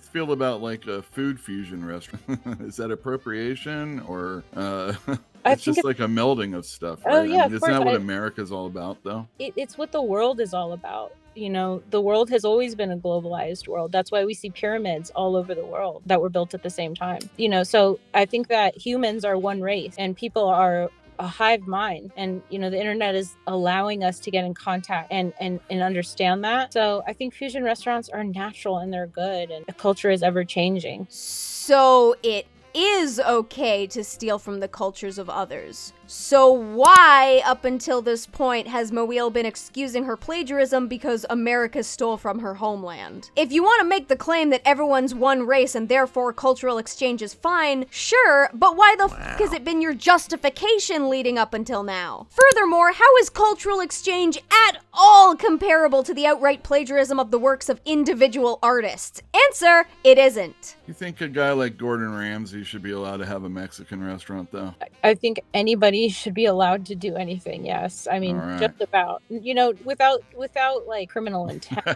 I think that a restaurant, yeah, everybody can make money in any way they want and start a business. Everybody should do more of that. Cool. So as long as America doesn't intend to be criminal about it, it's totally okay okay for them to steal from Iranians. Look, obviously I don't actually think that. I'm just highlighting how absolutely ludicrous it is for Moeel to have been excusing her actions because America is the evil criminal country and I'm just fighting back, and then immediately go on to say that anybody should be allowed to make money any way they want, provided they don't intend to be criminal in doing so. Especially because she literally just gave everyone an excuse to torrent, reprint, and sell her own book for a profit.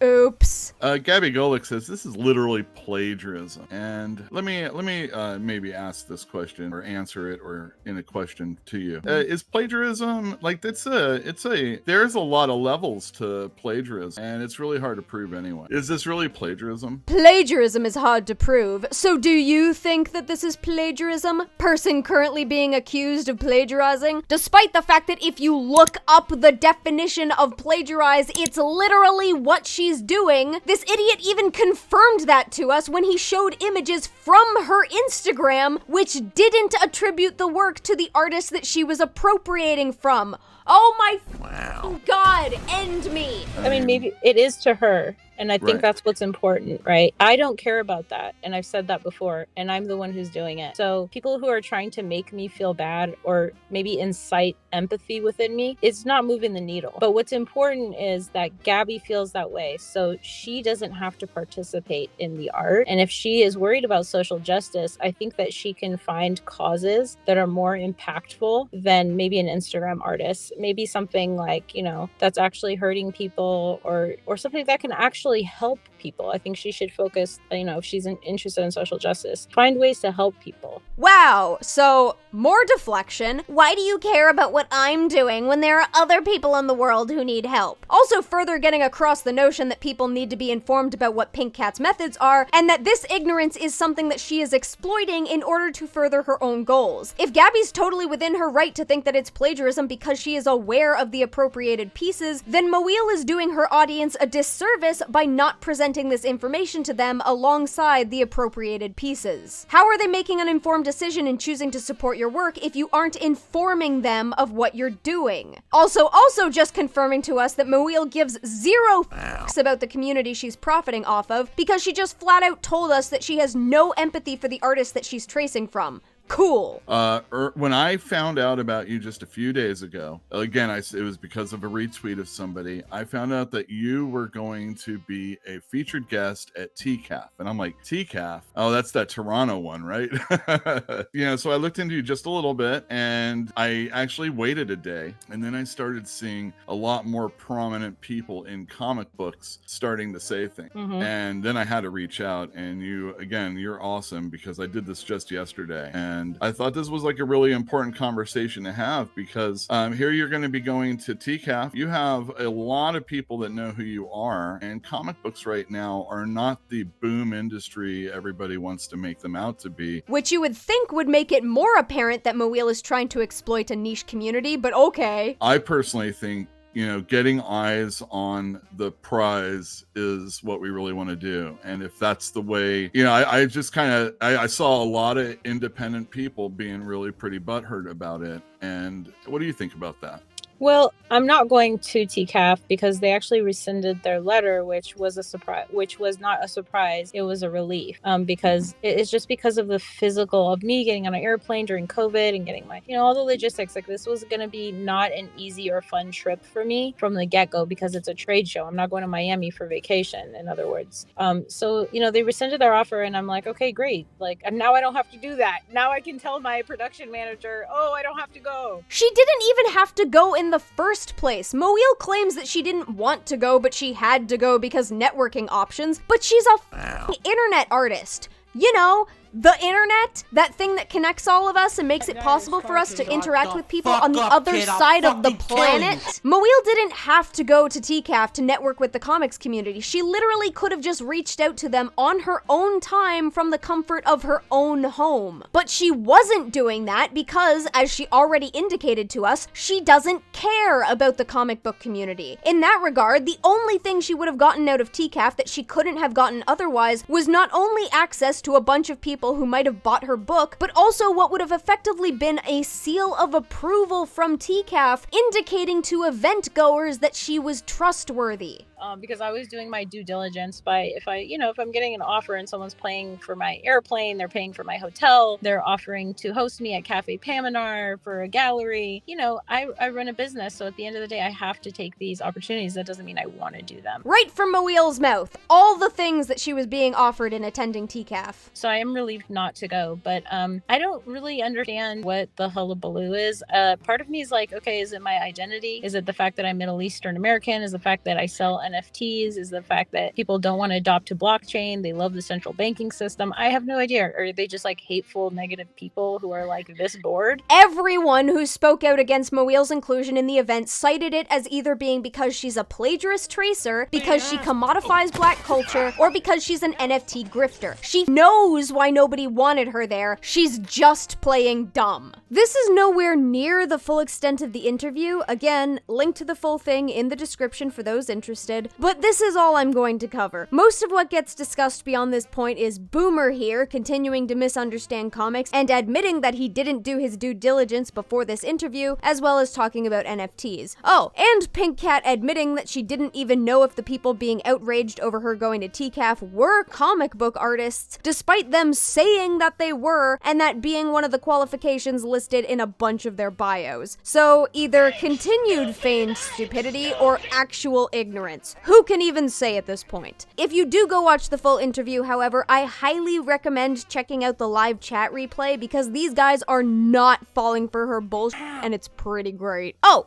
She also tries to say that she's not racist because can brown people even be racist, and that she's not transphobic because she's transhumanist and wants to ascend past her physical form, which is a take. Look, as someone who also wants to transcend past human limitations and be upgraded into a 7-foot-tall multi-brachial cyborg person, yes, you can still be transphobic. Those things aren't even comparable, you disingenuous twat. Anyways, moving on. Now, Pink Cat's biggest defense with how she composes her pieces is the fact that she creates pop art. The pop art movement is a successor to Dadaism, which I've spoken about before in my video, Your Art Offends My Sensibilities, Stop It. Maybe go check it out if you got some time and want to talk about people being offended by art. Seems appropriate, given this video's topic. The movement itself takes the method of its predecessor, taking aspects of real life with the intention of shining a cynical or ironic light on the subject, but unlike the wider expression pool offered by Dadaism, pop art itself focuses on elements obtained from popular media, particularly media that is highly recognizable by the typical viewer. Pictures of Elvis Presley or Marilyn Monroe, celebrities whose faces adorned walls for ads or personal pleasure, pin-ups used in advertising, a little more extra on the personal pleasure part, paintings of soup cans on display like what one would see at a grocery store, colorful recreations of kissable lips drinking a trademarked soda pop, repeating patterns of corporate designs, things that people are bombarded with on a daily basis, and, of particular note in this case, pictures from comic books. The nostalgia factor. Arguably the most recognizable artist to have used this method and this particular corresponding source is Roy Lichtenstein. I hate this name, so you're probably gonna hear me mispronounce it at least 10 different ways. Who would take either individual panels or small sections from larger panels out of comic books and blow them up onto a canvas, which he would then paint over. His method directly took from real life and the works of others, but sought to recontextualize those works by removing and refocusing the context surrounding the visuals. Some of his most famous works include Wham!, Drowning Girl, Masterpiece, and Look Mickey. That last one correlates to Moeel's earlier statement about how Web 2 ladies trace Disney, though I don't think Lichtenstein engaged much online or identified as a woman. Truthfully, I wouldn't be surprised if Lichtenstein was partially a Pink Cat inspiration, given that he was also not terribly forthcoming with where he obtained the originals his work would then be appropriated from. Sounds a little similar, doesn't it? His estate has even gone on to issue copyright infringement notices to artists appropriating from the same original source, which is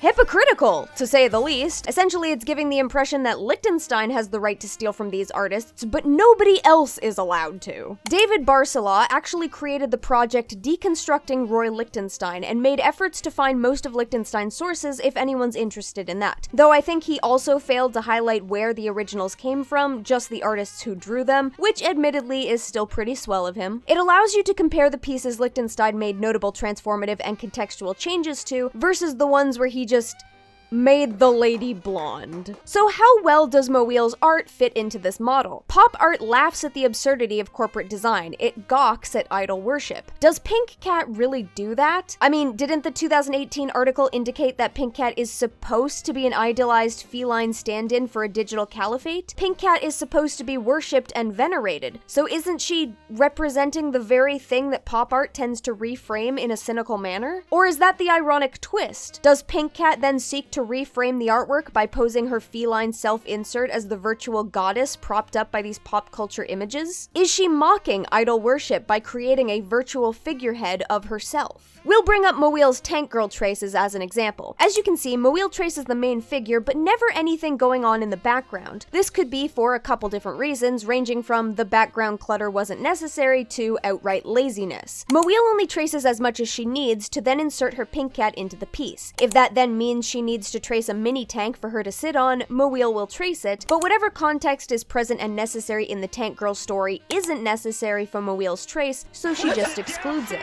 In that regard, however, does she not then fail in the same capacity as Lichtenstein did by failing to reveal these pop culture sources? After all, we've already gone over how she's only been called out on images she's appropriated from which are sufficiently popular in their niche community, which indicates that the images she's using are not widely known enough for the majority of her viewers to be able to identify them. Isn't that method antithetical to pop art? Shouldn't we be able to recognize the cultural inspirations? Another thing to consider is how comic books have been reframed in the public eye. When Lichtenstein was creating his paintings, comic books were widely looked down upon as kids' media, and overall there wasn't really a lot of respect paid to the creators of that media, which is likely one of the reasons Lichtenstein was able to get away with not crediting anyone. Even the nature of his work, by reframing something seen as mundane pop art into what could be considered high art, is an inherently condescending approach to the medium being appropriated. Nowadays, the outlook is somewhat different. Sure, some people still sport this outdated perspective, probably even Pink Cat herself to some degree, as she has clearly indicated a lack of respect for and willingness to condescend to comic professionals who disagree with her method, but comic books in general have been elevated as an artistic form for a good chunk of the population. People started to recognize that comic books didn't always have to be just kids' stories, and they could, in fact, tell complex emotional tales of adventure and tragedy. In the modern day, they now serve as the progenitor media for a plethora of movies and TV shows the mainstream is being fed on the regular. Sin City, Ghost World, R.I.P.D., Judge Dredd, Constantine, Hellboy, Scott Pilgrim, Spider-Man, Batman, Guardians of the Galaxy, The Avengers, the Justice League. This is just compounded with the rise in popularity of Japanese media like anime, which are also often based on manga comic properties. Sailor Moon, Fruits Basket, My Hero Academia, Naruto, Old Boy, Fullmetal Alchemist, Genshiken, One Piece. Comic books are more respected in the modern day, which might explain why Lichtenstein was able to get away with this method of art, but also why people take so much offense to Pink Cat attempting something similar in the present. After all, the methods, while sporting similarities, are still fundamentally different in execution and presentation. Now, Pink Cat might think that she's inherently protected by using the appropriation art excuse, but I suppose, as she's also demonstrated in abundance through her tweeting, she is probably completely unaware of the instances in which this same defense did not protect the artists who claimed it. In 1988, after coming across a photograph of an older couple holding a line of puppies, presumably on a greeting card or something, the artist Jeff Koons created a series of sculptures directly mimicking this original work, while making only slight changes that then resulted in significant profit. Eventually, the photographer for the original piece, Art Rogers, became aware of Koons' plagiarism of his 1985 work and sued for copyright. In court, Koons claimed that his work fell under the protection offered for parody artwork under fair use. However, the similarities between the original and its predecessor could not be ignored. Koons hadn't changed anything substantial from the original piece that changed the nature of its meaning aside from making the puppies blue, and it was determined that the average person could easily recognize the correlation between the two pieces. Even in arguing that the piece created a more obvious contrast between the orange-wearing humans and the blue dogs, that didn't change the meaning or nature behind the original visuals, and so Koons' piece was not protected under the law he cited. Koons was forced to pay Rogers monetary compensation, i.e., he was forced to pay the copyright fees for his sample, along with additional fees likely informed by how much money Koons had made from the sculptures. Already this tells us that there has to be some sort of obvious change in meaning between an original work and an appropriated piece. piece. In 2008, Richard Prince, an appropriation artist, took 41 images out of a photography book by French photographer Patrick Cariou. 41! While Prince claimed fair use, Cariou was unconvinced, and given the sheer amount of work Prince lifted from Cariou directly, I would probably be in the same boat. In 2011, the court found that Prince's work infringed on Cariou's copyright in that Prince's works were not transformative and did not comment on the nature of the original sources. However, this was later repealed by the Second Circuit in 2013, at which point the court determined that the assumption that the work comment on the original was unnecessary, and that 25 of the 30 pieces could be considered transformative to a typical viewer. Cariou and Prince later settled the case in March 2014, not exactly sure why only 30 pieces out of 41 were considered, but whatever. In 2002, German photographer Thomas Hopker sued contemporary artist Barbara Kruger for her use of one of his photographs featuring a woman looking through a magnifying glass. Kruger's piece enlarged the woman in the frame and surrounded her with blocks of red, some of which contained words. The piece read, "It's a small world, but not if you have to clean it." In this instance, Hopker's photograph was already within the public domain, and so Kruger was completely within her right to use it as an original, and so she won the case. So these are 3 examples to consider. One where the original artist won over the appropriation artist, one where the appropriation artist won over the original, to an extent, and one where the original artist had no grounds on which to sue in the first place because they no longer owned the exclusive copyright for that piece. For additional consideration, it's also good to look at a case where Jeff Koons did win in court using the same fair use defense. Koons made a collage piece that featured the legs of 4 women overlaid on top of images of food as a commission by the Guggenheim. One of those sets of legs came from a photograph taken by fashion photographer Andrea Blanche. Even just looking at the piece, you can tell that Koons' work is blatantly transformative. I wrote this down in my notes, but basically, if you've got a whole illustration where only one element of many is appropriated from another source, this is where you're usually in the clear. For example, if an artist did a whole piece of a woman dancing but struggled with and so traced one of her hands, whoever they traced the hand from wouldn't really have a case, as the hand would be a part of a much larger, significantly more complex piece, and is ultimately such a small element that the original artist's work gets lost in the new piece. There's a huge difference between zooming in on one aspect of an illustration in order to refocus the context versus tracing the entirety of the main figure within that image and simply changing out who that figure is. On the one hand, it could be argued that the presence of this new figure could sufficiently change the context or meaning of the piece, but on the other hand, it could also be argued that so much of the original artist's work is recognizable underneath that new character that it's ultimately a surface level change. Moeel selling these pieces in a book would also factor in here, as there's also a huge difference between tracing over an art piece to hang on your own bedroom wall or even put online versus tracing for profit. Arguably, some of Pink Cat's work could be classified under fair use as either parody or as an artwork that is notably different from its original inspiration, but this would be on a case-by-case basis, as the degree to which she traces the original and how she contextualizes it changes with each piece. The memes that she traces from would probably be fine, because based on the very nature of memes and how they take on a life of their own, the traces would be recognizable as being derived from that original meme and wouldn't at all devalue the original. So in those cases at least, I would think she'd be safe. In that regard, internet memes are essentially the best examples we have of modern day pop art. Frankly, unless she's taken to court by the original creators of some of the pieces she's been lifting from, there's no immediate means of telling how many of her pieces would or would not fall under fair use. All we can use to gauge this is how recognizable her traces are and whether she adds anything to them outside of changing the featured character. Doesn't mean you can't dislike her work because she's a lazy tracer, because she is, and you totally can.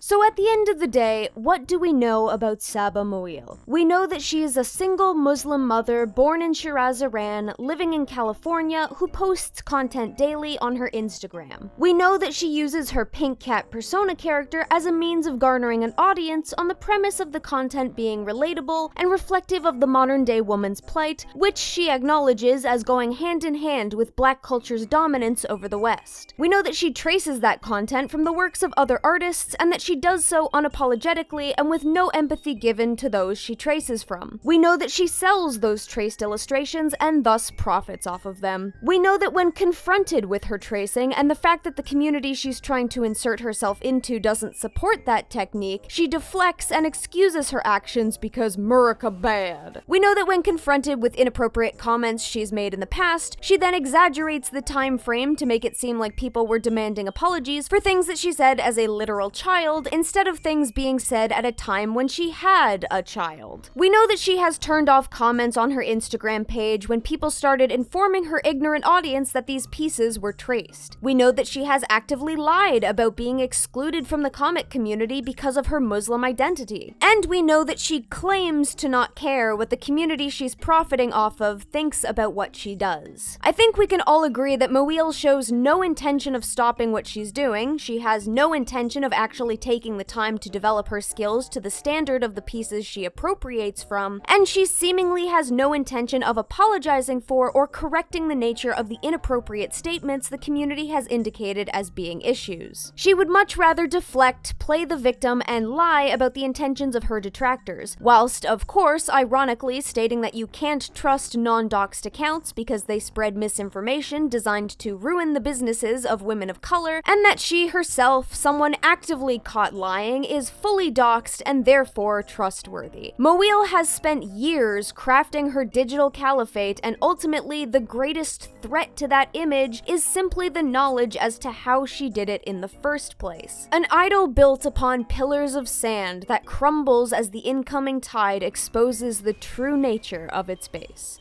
Yes, of course I was going to end off on some sort of oceanic proverb. Hey, but at least I came up with it on my own. I hope you guys also enjoyed the art examples that I made for this video. I know I say that I always just overcomplicate things for myself by setting out to make these examples, but I gotta say I kinda like how these ones turned out. Incidentally, the one I like the least is the one I traced directly from the reference image I used, but who knows, maybe that's just because I'm personally not skilled enough in tracing to really make the end result look good. I really enjoyed the coloring on the image that I did after Jamie Hewlett, my only real gripe being that the after accreditation doesn't really mesh with the rest of the piece, but actually, wait a minute. Yeah, okay, I like it way better now. Anyways, I've spent a good chunk of time talking about a fraud masquerading as a skilled artist, so why don't we cleanse our palettes with some beautiful pieces actually drawn by people who have practiced and take pride in their craft. Fanart feature ahoy! If you want a Queen of Web 2.0, 3.0, whatever, may I present Octo Queen by NaviTarts, because octopuses have webbing between their arms, and I feel like Fiend counts as a cephalopod 3.0, being a genetically engineered cyborg and all. Something that doesn't stop these two from living the good life, as Navi has so sweetly presented to us, a beautiful bubble background to frame the sparkly prince and his queen, whose wardrobe Navi chose to coordinate through the use of matching sparkles. Look, there's even a big bubble right around her cheek to frame her face, and lovingly coiffed hair. Cheers! Bodaciously posed for your pinup calendar, this piece comes to us from Cole-chan, swapping Ponder Sprocket's typical blue for the background and replacing it with an appropriate pop culture reference to Playboy bunnies. The thin line art pairs nicely with the minimal highlights, and having her figure extend outside the boundaries of the background color really helps to keep focus where it needs to be. Beautiful. Oh, look, little fiend, just the winkums, wink. Gracing us with a thematically appropriate insertion of Ponder Sprocket into the role of popular Darkstalkers character Morrigan Ponder, Francis the artist has crafted this lovely smoky purple scene for us, using the moon to frame our beautiful Ponder from behind while the outfit frames all of her feminine curves from the front. It might simply be too tempting to hand your soul over to this succubus seductress. CookieCat94 creates an interesting collection in the form of STEM is a Little Artist, picturing the sweet little puffball painting their good old buddy Mecha, Ponder Sprocket, and myself on a massive canvas. They've even got Emeros included, holding up some additional character concept art. In case you don't know, before I got into commentary, I'd contemplated doing a comic review show instead, and Emeros was the character avatar that I was going to use. A very fun means of picturing a bunch of the personal characters I've used or wanted to use. I love it. Posed to become the digital godhead of your cephalopod caliphate, here's Ponder, Goddess of the Weebs by Shy Rambles, wrapping our lovely lady in only some silky blue ribbons and flashy earrings on top of a contoured purple couch. I just imagine her seated overlooking like a huge amphitheater with people down on stage bickering about their squabbles and awaiting judgment from the queen. While Moeel can boast having crafted that image for herself, can she boast others taking it upon themselves to craft it of her character's image as Shy has so lovingly done? Actually, that does beg the question. Did Pink Cat get fan art? Something to explore for the sequel, I guess. We get some cute curled character art circled by a close, bright, bubbly backdrop in the form of ConnieTreeCow's piece Be Simps for Their Own OC, using what looks to be a nice vibrant pink behind the characters, contrasting mine, and pairing off nicely with Ponder Sprocket's skin tone and hair color. Mommy, I feel personally attacked by this, and I will not stand for this blatant character assassination. Mostly because my feet are clearly not on the floor. Proving that visual queendom in the modern age comes in many forms, Art-Jarecka provides us with Don't Need a Crown, with Fiend serving as Ponder Sprocket's throne, definitely making the chair design more fun with the twirly tentacles. I also really like the choice to almost make Ponder Sprocket's tongue as vibrant a pink as Fiend's eye and the gem on her shirt. It's a really interesting visual choice. If you're hankering for some comic book fun, ThornIllustrates has got you heckin' covered. Ponder, might I tell you a secret? Lay it on me, Toothpick. I think you're very lovely. Aw, give me a kiss, you little goober. Could you guys stop being gross and just concentrate for 5 seconds? I love the fade in the background from the warm, relaxed sunset to the vibrant, kissable pink. If mangas were colored, this is what I would expect. I'm gonna be real with you guys, there are some artists where I look at their comic work and I'm just like, oh my god, you're amazing. And Thorn happens to be one of those artists. I've already been such a fan of John and Alex as characters on their own, so this is just mwah, chef's kiss. And if the idea of getting fan art of your original characters in general wasn't cool enough, Vanilla-The-Neko's triple hug attack provides the even more elusive double feature, a fan art based on an art trade with characters from 2 different artists, Ponder Sprocket from myself and John and Alex from ThornIllustrate, succinctly expressing to us the unique beauty of this sort of outcome through the soft pink lighting and with an adorable little chibi-induced hug sandwiching a confused, blushy, emotional mess in the middle. Very appropriate. Drifting off into a sweet dream, we have A Very Sleepy Bee by Artsy Demon 77, perfectly encapsulating my level of tiredness on any given day as I take a nap during an evening picnic with the gang. Artsy has adorably drawn Fiend and Stem posed for snuggles, while Mecha and Ponder Sprocket enjoy a calming night of fishing. If we could hang out, guaranteed this is exactly how it would go. More like, right, Demon 77? No, never mind, that sounds like a conservative joke. Ignore me. Staring straight into your soul with that glorious accidental canon guessing, here's The Octomama by Sweet Lady Magpie, not only adopting the full role as villain of the story, but continuing her role as mama for teensy tectopusses. In a really cool top, might I add. Not only do I adore all the intricate glowy ring designs, I love the big ol' hearts used as highlights in the eyes. Even the glow against her back is so good. In an alternate universe where Ponder Sprocket is a magical villainess, this is definitely her and her summoned beasts. As a bright, cheery beacon of cuteness, here's a Ponder Chibi by PantslessPajamas, ramping it up with some hearty pink highlights to match the cherry lemonade vibe, a perfect entry into summer, and thus pantsless territory. I love the way that PJ shaded her hair and shoulder and how they drew her belly so cute. Plus, how many followers was Pink Cat boasting? 250,000? Yeah? So if traced, copy-paste NFT profiles can be valued as highly as we've seen from some run-of-the-quarter-mill tracer, I wonder what the comparative value would be for an individualized piece of one of my characters drawn by an artist I actually respect. Maybe it's just me, but I'm not really interested in trading that value. For a shift in hue, we move over to Ponder Sprocket and Viviana by Tapioca Lady, pairing my characters up with their own cephalopod-themed duo. I don't know much about Viviana, but frankly, she's lovely, and I get a very magical, theatrical vibe from her. The two almost look like Greek goddesses or muses offering their inspirational services against a calming background of watery royal colors. Truly a piece to fall in love with. Also, look at a little squid baby! Oh! Dressed to the nines for some springtime summer soon fun, I'm a Gooby provides us with Pretty Ponder, presenting, a plethora of pretty ponders indeed. That tied up shirt and dress combo is the best. Giving her haircut an adorable little makeover to match, Ponder Sprocket looks like she works a proper 9-to-5 job. I love the addition of the orange sneakers with the black dress, a cute but subtle look that Gooby has drawn her rocking oh so well. Lovingly inserting Ponder Sprocket into more mainstream media, here's Lady Demi-Ponder by Ultra Trash Boy. Heard all you horny shits are into tall, busty ladies. Well, ara motherfuckers.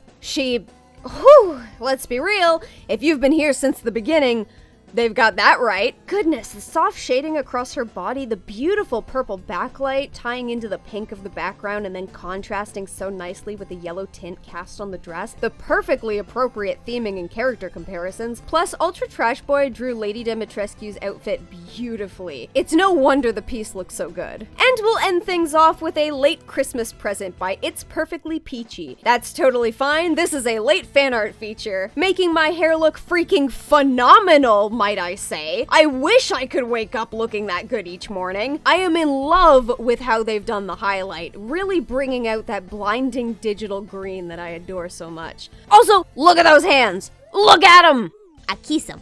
Mwah, mwah. If you like any of these pieces, as per usual, please don't hesitate to send some love to the respective artists through the convenient links that I have provided for you down in the description. If you've got your own fan art of any of my characters that you would like to see appear in the fan art feature, you can send it on over to emptycomicsfanart@outlook.com. Remember to include any socials that you want me to link to where people can find your art. A big old thanks to Casual Flash for helping me with today's editing, as well as to my very helpful voice actors, Mako-Chan, Ellie Momelli, EternalStoryteller, NezzieMonster, Kayden Monroe, Avi Haltmann, and Klown Teeth, all of whom can also be found through the description links. What else? My links are down there too, if you are so inclined. And with that... Wait, did I already spoil that this video is getting a sequel? A big old oh my god! I'm dying.